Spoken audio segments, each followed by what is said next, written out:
আপনারা শুনছেন খবর পশ্চিমবঙ্গ ইউটিউব চ্যানেল। গুরুত্বপূর্ণ খবর শুনতে এখনই সাবস্ক্রাইব করুন। শুনে নেব আজকের সেরা খবর।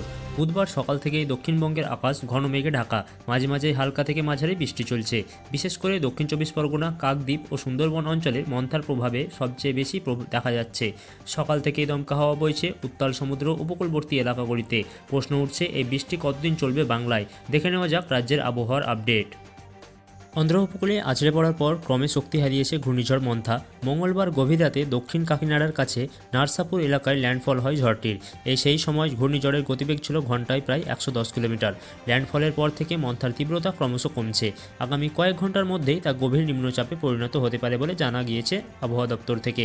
যদিও ঝড় দুর্বল হয়েছে, তার প্রভাব পড়েছে পশ্চিমবঙ্গেও। বুধবার সকাল থেকেই কলকাতায় বৃষ্টি শুরু হয়েছে, সঙ্গে বজ্রপাত সহ দমকা হাওয়া। জেনে নেব বাংলার আবহাওয়ায় মন্থার প্রভাব। দক্ষিণবঙ্গের অধিকাংশ জেলাতেই বুধবার থেকে মেঘলা আকাশ ও বৃষ্টিপাত অব্যাহত। উপকূলবর্তী অঞ্চলে বৃহস্পতিবার পর্যন্ত বৃষ্টি চলবে বলে জানাচ্ছে আবহাওয়া দপ্তর। আজ ও কাল বজ্রবিদ্যুৎ সহ বৃষ্টির সম্ভাবনা রয়েছে বাঁকুড়া, পূর্ব বর্ধমান, পূর্ব মেদিনীপুর, হাওড়া, হুগলি, ঝাড়গ্রাম, দক্ষিণ ও পশ্চিম মেদিনীপুরে। এই সময় বাতাসের গতি থাকতে পারে ঘন্টায় 30 থেকে 40 কিলোমিটার। আগামী 30 অক্টোবর পুরুলিয়া ও দুই বর্ধমানে ভারী বৃষ্টি হতে পারে, আর 31 অক্টোবর বীরভূম ও মুর্শিদাবাদে বৃষ্টির পরিমাণ বাড়বে। দক্ষিণবঙ্গে 1 নভেম্বর থেকে ধীরে ধীরে আবহাওয়া উন্নতি হবে বলে পূর্বাভাস জানা গিয়েছে। উত্তরবঙ্গেও বাড়ছে বৃষ্টি। আবহাওয়া অফিস জানিয়েছে, মন্থার অবশিষ্টাংশ উত্তরবঙ্গের দিকে প্রভাব ফেলবে। ছত্তিশগড় ও বিহার পেরিয়ে সেই নিম্নচাপ উত্তরবঙ্গে প্রবেশ করবে।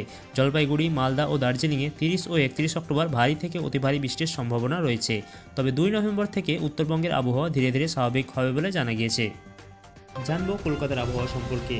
কলকাতাতেও মন্থার হালকা প্রভাব পড়েছে। সকাল থেকে টানা বৃষ্টি চলছে শহর জুড়ে, যা 31 অক্টোবর পর্যন্ত চলবে বলে জানা গেছে। আজ ও বৃহস্পতিবার বেশি বৃষ্টি হলেও শুক্রবার থেকে ধীরে ধীরে কমবে বৃষ্টির পরিমাণ। ভারী বৃষ্টির আশঙ্কা নেই, তবে আকাশ মেঘলা থাকবে বলে জানা গিয়েছে আবহাওয়া দপ্তর থেকে। মৎস্যজীবীদের জন্য সতর্কতা ও নিষেধাজ্ঞা।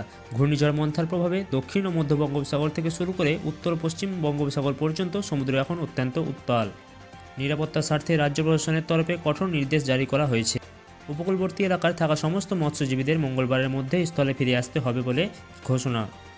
আবহাওয়া দপ্তরের সতর্কতা অনুযায়ী বৃহস্পতিবার পর্যন্ত সমুদ্রে মাছ ধরতে যাওয়া সম্পূর্ণ নিষেধাজ্ঞা জারি রয়েছে। এই সময় সমুদ্রে প্রবল ঢেউ ও দমকা হওয়ার কারণে যে কোনো রকম ঝুঁকি নেওয়ার বিপজ্জনক হতে পারে বলে সতর্ক করা হয়েছে। ইতিমধ্যে দীঘায় টানা বৃষ্টিতে পর্যটকের ভোগান্তি, রাতে ফের উত্তাল সমুদ্র। বুধবার দুপুর পর্যন্ত টানা বৃষ্টির জোরে প্রায় ফাঁকা পড়েছিল সমুদ্র সৈকত। সারাদিন হোটেলেই বন্দী ছিলেন পর্যটকেরা। তবে বিকেল বৃষ্টি কিছুটা কমতেই অনেকেই সৈকতের দিকে ছুটে যান। কিছুক্ষণ শান্ত থাকার পরে রাতে আবারও উত্তাল হয়ে ওঠে দীঘার সমুদ্র। প্রবল ঢেউ আছড়ে পড়তে থাকে উপকূলে। প্রশাসনের পক্ষ থেকে মাইকিং করে বারবার সতর্ক করা হচ্ছে কেউ যেন সমুদ্রের খুব কাছে না যান। কিন্তু তবুও দেখা যাচ্ছে বহু পর্যটক মোবাইলে ভিডিও তুলছেন ও উত্তাল ঢেউয়ের ছবি ধারণ করছেন, বিপদের আশঙ্কা উপেক্ষা করেই। আপনারা শুনছেন খবর পশ্চিমবঙ্গ ইউটিউব চ্যানেল। এরকম গুরুত্বপূর্ণ খবর সবার আগে শুনতে এখনই সাবস্ক্রাইব করুন খবর পশ্চিমবঙ্গ চ্যানেলটি।